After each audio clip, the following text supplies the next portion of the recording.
Chers collègues,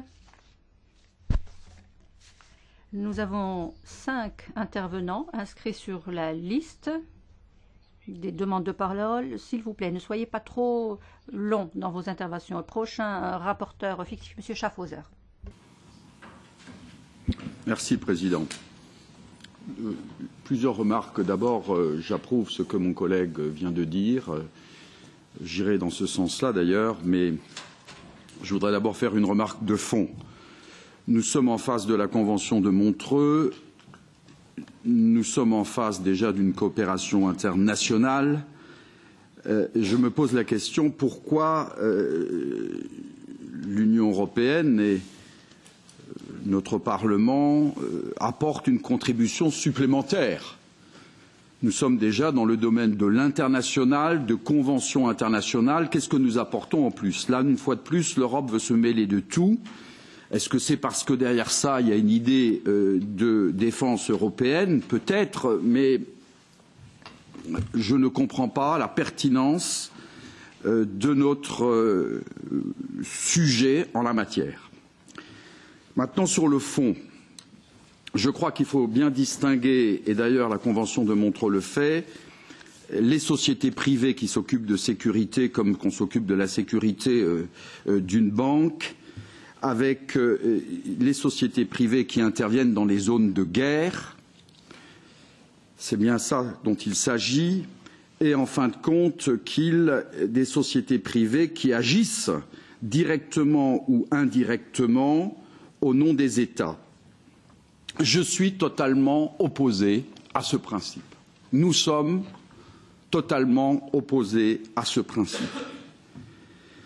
Nous arrivons à une drôle de société au nom effectivement de l'économie.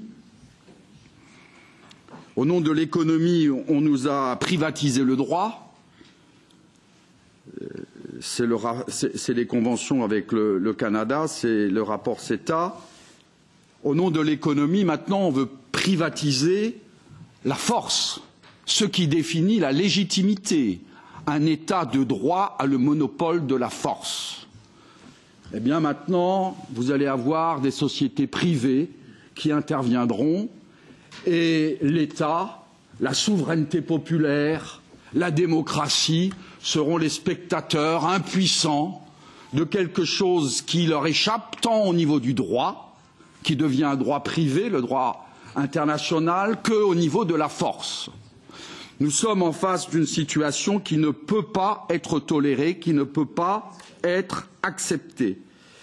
Et mon collègue a justement signalé les abus qu'ont conduit une société comme Blackwater, qui a dû se changer de nom plusieurs fois pour pouvoir avoir une sorte de légitimité.